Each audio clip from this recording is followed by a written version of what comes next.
pelajaran ilmu penyakit dan penunjang diagnostik. Gimana kabar kalian? Bu Sela harap kalian baik-baik saja ya, supaya bisa mengikuti pelajaran pada kali ini dengan lancar ya.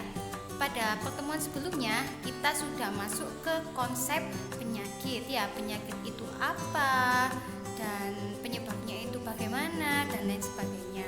Nah, pada pertemuan saat ini kita akan membahas masuk ke pemeriksaan penyakit pada sistem muskuloskeletal. Nah, di sana nanti Bu Sela akan menjelaskan bagaimana sih penyakit-penyakit yang ada di sana. Nah, untuk lebih lanjut, let's check it out ya. Nah, saat ini kita memasuki materi tentang pemeriksaan penyakit sistem muskuloskeletal. Sebelum kita memasuki apa saja penyakit sistem muskuloskeletal, masih ingat gak sih kalian apa sih sistem muskuloskeletal itu? Nah, sistem muskuloskeletal ini dulu pada saat kelas 10 Bu Sela pernah jelaskan ya pada pelajaran anatomi dan fisiologi. Ya, di sana Bu Sela pernah menjelaskan tentang sistem muskuloskeletal. Ibu harap kalian masih ingat ya. Nah, jadi untuk mengingatnya kembali, Bu Sela akan mereview sedikit tentang apa sih sistem muskuloskeletal itu. Nah, di sini sistem muskuloskeletal ini merupakan penunjang bentuk tubuh dan bertanggung jawab terhadap pergerakan. Sistem gerak manusia ini terdiri dari tulang, otot, dan persendian. Nah, sistem ini memungkinkan kita untuk duduk, berdiri, berjalan, atau bahkan melakukan kegiatan lainnya dalam kehidupan sehari-hari. Jadi sistem muskuloskeletal ini sangat penting untuk keberlangsungan kegiatan kita sehari-hari.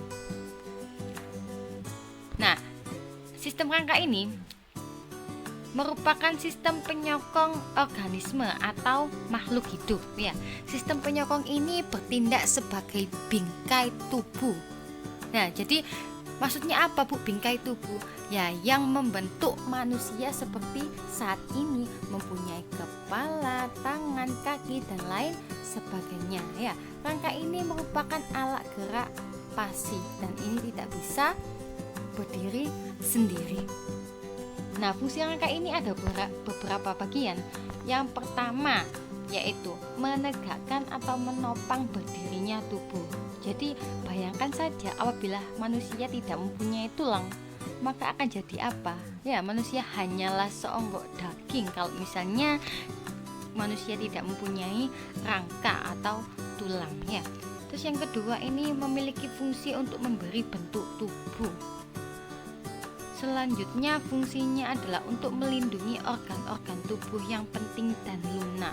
Maksudnya apa Bu? Ya, jadi misalnya seperti dada kita, di dalamnya itu ada organ-organ penting seperti jantung, paru-paru, dan lain sebagainya. Nah, tulang ini atau sistem rangka ini itu untuk melindungi organ-organ tersebut dari hantaman, guncangan, dan lain sebagainya.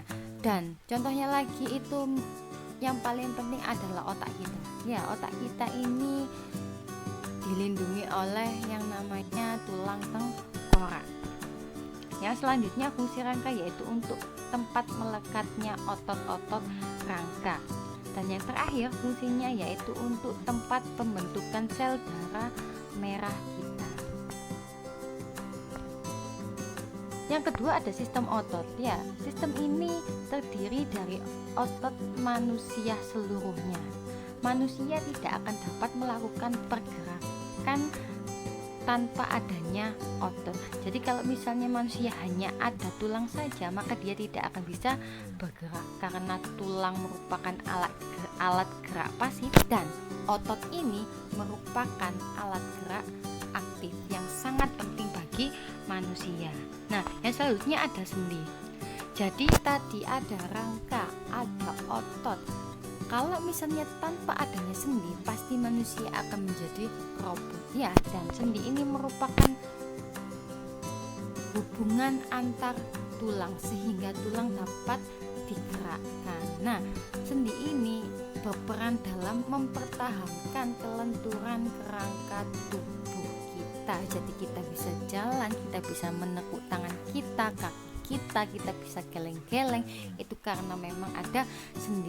Jadi semuanya ini saling berhubungan ya, jadi harus ada rangka, otot, dan sendi. Kalau misalnya salah satunya ada kesalahan atau ada gangguan, maka tubuh kita akan memiliki sebuah penyakit.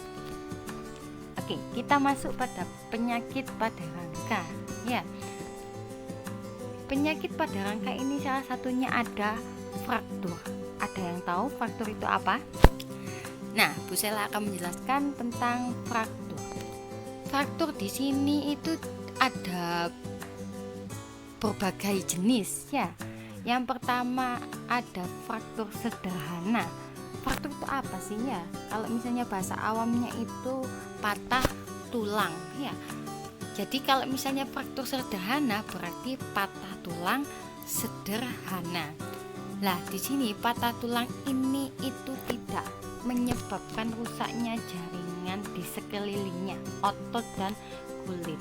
Jadi ada kan ya patah tulang yang sampai kelihatan tulangnya. Nah, pada fraktur sederhana ini dia itu hanya retak tanpa keluar dari otot maupun kulitnya. Itu merupakan patah tulang sederhana atau fraktur sederhana. Yang selanjutnya ada fraktur kompleks atau simple terbuka. Jadi maksudnya apa, Bu? Ya, jadi fraktur terbuka ini maksudnya patah tulang yang menyebabkan rusaknya jaringan di sekelilingnya. Jadi patah tulang ini mampu merobek otot dan kulit. Jadi kalau misalnya kalian melihat ada kecelakaan dan tulangnya sampai menonjol keluar atau kelihatan, itu berarti masuk ke fraktur terbuka atau fraktur kompleks. Yang selanjutnya ada fraktur sebagian atau biasanya itu dinamakan green stick ya. Jadi patahnya itu hanya sebagian, tidak sampai semuanya ini ya. Jadi dia itu hanya di pinggir atau sampai ke tengah saja, namun tidak sampai ke semua bagian tulang ini ya. Jadi patah tulang ini itu biasanya tidak serius dan hanya berupa retakan saja. Nah, namun ini juga termasuk fraktur. Yang selanjutnya ada fraktur berganda. Wih, apalagi itu, Bu ya. Jadi fraktur berganda ini patah tulang pada beberapa tempat yang terjadi pada satu tulang. Nah, di dalam satu tulang ini terjadi beberapa bagian yang patah ya. Jadi bisa kecil-kecil ya, bisa jadi lebih dari 2. Jadi itu bisa termasuk masuk ke fraktur berganda. Yang selanjutnya penyakit pada rangka yang akan kita bahas adalah gangguan ruas-ruas tulang belakang ya. Di sini kita bisa lihat ada yang sehat sebelah kiri ini, ada yang tubuh sehat.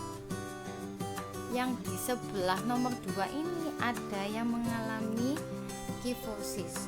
Apa ini maksudnya kifosis ya? Kifosis ini merupakan gangguan yang mengakibatkan ruas-ruas tulang belakang ini terlalu bengkok ke arah belakang sehingga badan si penderita ini menjadi bengkok dan kepalanya itu ke depan. Jadi ini kalau misalnya di bahasa Indonesia kan ini berarti dia itu bengkok ya, itu namanya kifosis. Yang selanjutnya ada lordosis. Lordosis itu apa, Bu? Ya, jadi lordosis ini merupakan gangguan yang mengakibatkan ruas-ruas tulang belakang terlalu bengkok ke arah depan sehingga posisi kepala tertarik ke belakang. Jadi ini ceritanya terlalu mendekik ya, jadi kepalanya itu mengarah ke belakang ya, jadi terus perutnya itu agak ke depan. Ini namanya lordosis.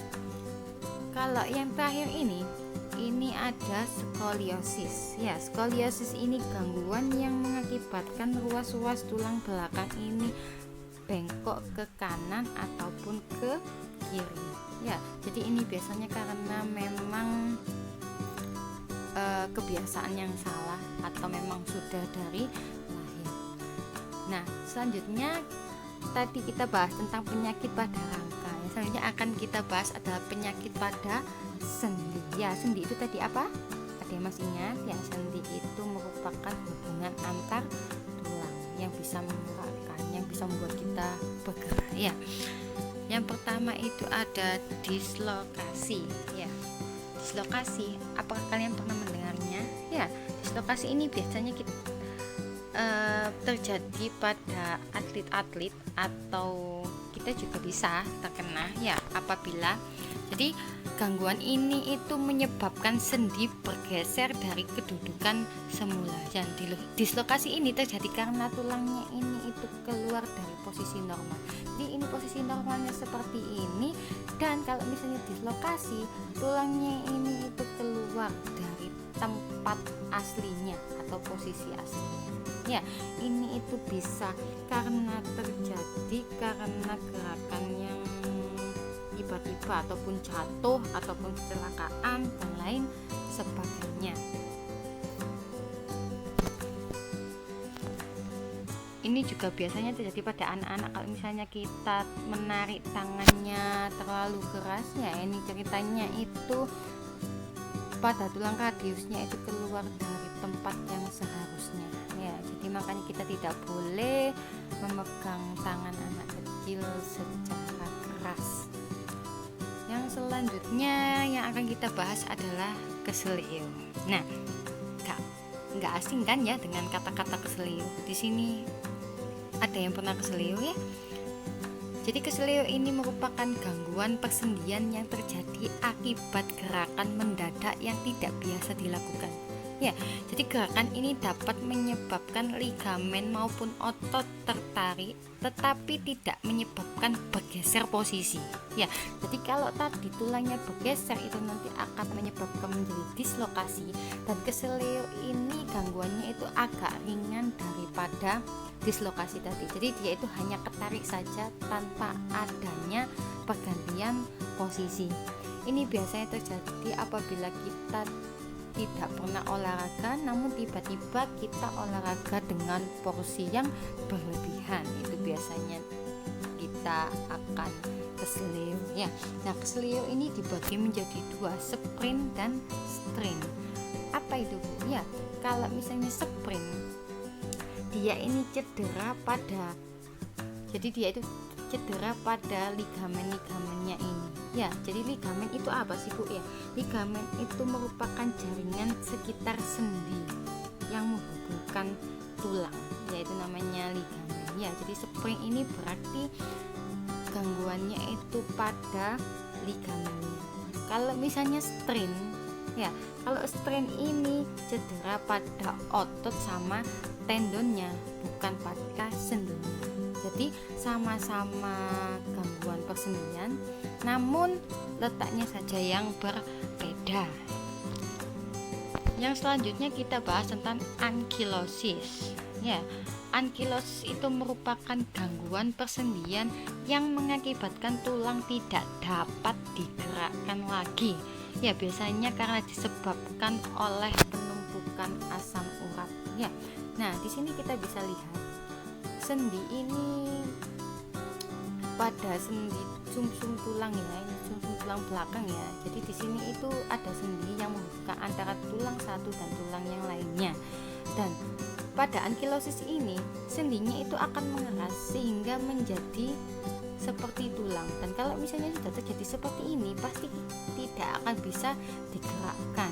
Ya, ini juga sama yang sebelahnya. Ya, jadi ini ada sendi, namun sendinya ini bergabung menjadi satu atau terjadi pengerasan, jadi terjadi penggabungan menjadi tulang. Sehingga kalau misalnya sudah terjadi ankylosis ini, berarti kita akan sulit untuk menggerakkan tulang kita ya.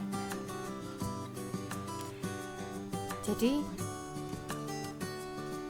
cukup sekian pada hari ini ya. Jadi saat ini materinya hanya akan membahas tentang penyakit pada rangka dan penyakit pada sendi.